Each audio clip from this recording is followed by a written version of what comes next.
साथियों, हमारे यहाँ कहा गया है, ध्यान मूलम गुरु मूर्ति, ध्यान मूलम गुरु मूर्ति, अर्थात हमारे गुरु की मूर्ति ही हमारे ध्यान का केंद्र है, क्योंकि गुरु के माध्यम से ही हमारे लिए ज्ञान प्रकट होता है। जो अबोध है, हमें उसका बोध होता है। अप्रकट को प्रकट करने की ये प्रेरणा,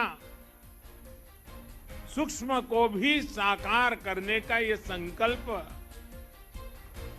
यही भारत की परंपरा रही है। हमने हमेशा उन मूल्यों और विचारों को आकार दिया है जो युगों युगों तक मानवता को दिशा दिखा सके। आज एक बार फिर जगत गुरु श्री रामानुजाचार्य जी की इस भव्य विशाल मूर्ति के जरिए भारत मानवीय ऊर्जा और प्रेरणाओं को मूर्त रूप दे रहा है। रामानुजाचार्य जी की ये प्रतिमा उनके ज्ञान, वैराग्य और आदर्शों की प्रतीक है।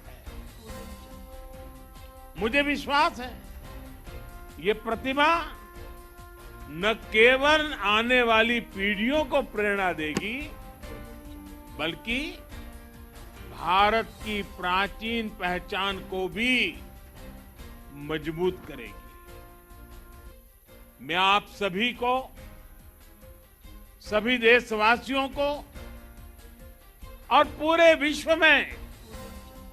विश्व में फैले रामानुजाचार्य जी के सभी अनुयायियों को इस शुभ अवसर पर अनेक अनेक बधाई देता हूं। साथियों, दुनिया की अधिकांश सभ्यताओं में, अधिकांश दर्शनों में किसी विचार को या तो स्वीकार किया गया है या फिर उसका खंडन किया गया है।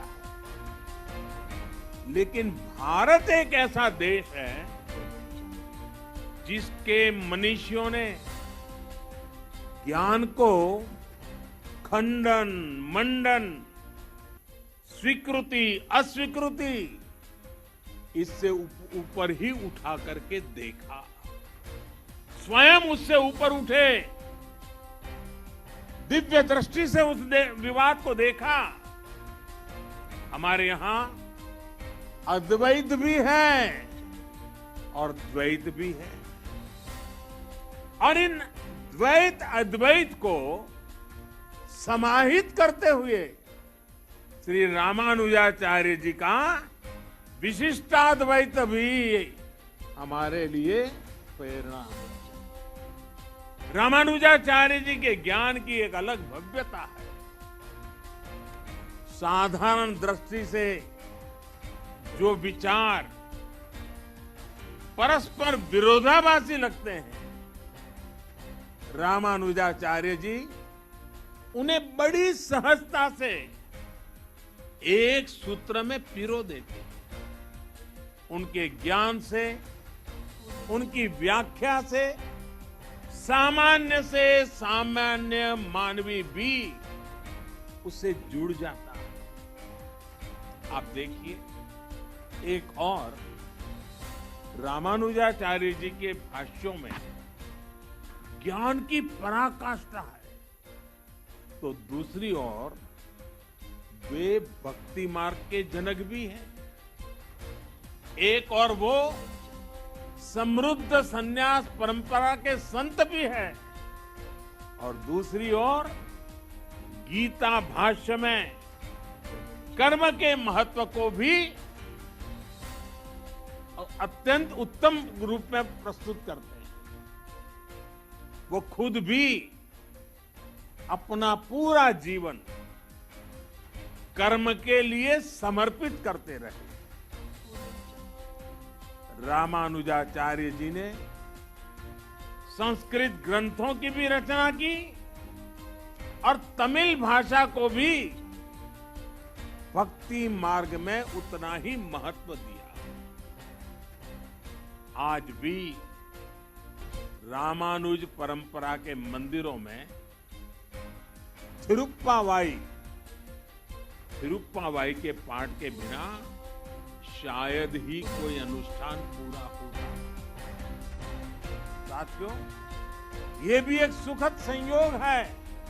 श्री रामानुजाचार्य जी पर ये समारोह उसी समय में हो रहा है जब देश अपनी आजादी के 75 साल मना रहा है। आजादी के अमृत महोत्सव में हम स्वाधीनता संग्राम के इतिहास को याद कर रहे हैं। आज देश अपने स्वाधीनता सेनानियों को कृतज्ञ श्रद्धांजलि दे रहा है। अपने इतिहास से हम अपने भविष्य के लिए प्रेरणा ले रहे हैं, ऊर्जा ले रहे हैं। इसलिए अमृत महोत्सव का यह आयोजन आजादी की लड़ाई के साथ साथ हजारों सालों की भारत की विरासत को भी समेटे हुए है।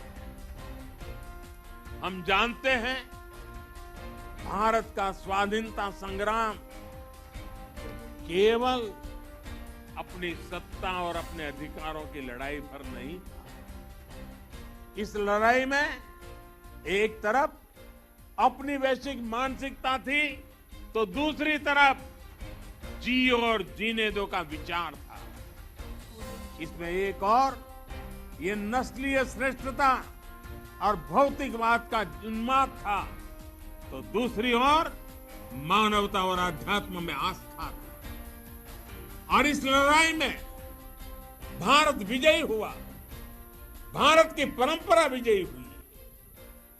भारत के स्वाधीनता संग्राम में समानता, मानवता और अध्यात्म की वो ऊर्जा भी लगी थी जो भारत को रामानुजाचार्य जी जैसे संतों से मिली थी। क्या हम गांधी जी के बिना अपने स्वाधीनता संग्राम की कल्पना कर सकते हैं?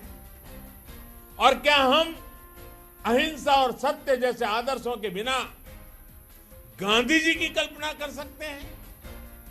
आज भी गांधी जी का नाम आते ही वैष्णवजन तो तेने रे कहिए ये धुन हमारे अंतर मन में बजने लगती है। इसके रचयिता नरसिंह मेहता जी रामानुजाचार्य जी की भक्ति परंपरा के ही महान संत थे।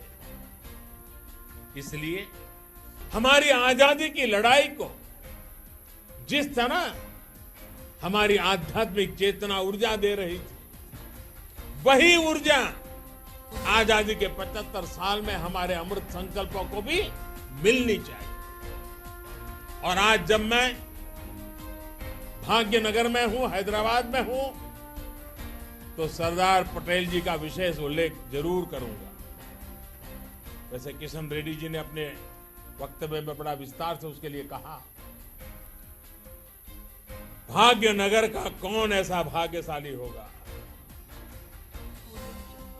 कौन ऐसा हैदराबादी होगा जो सरदार पटेल की दीर्घ दृष्टि, सरदार पटेल का सामर्थ्य और हैदराबाद के आन बान शान के लिए सरदार साहब की कूटनीति को न जानता हो। आज देश में एक और सरदार साहब की स्टैच्यू ऑफ यूनिटी एकता की शपथ दोहरा रही है, तो रामानुजाचार्य जी की स्टैच्यू ऑफ इक्वालिटी समानता का संदेश दे रही है। यही एक राष्ट्र के रूप में भारत की चिर पुरातन विशेषता है।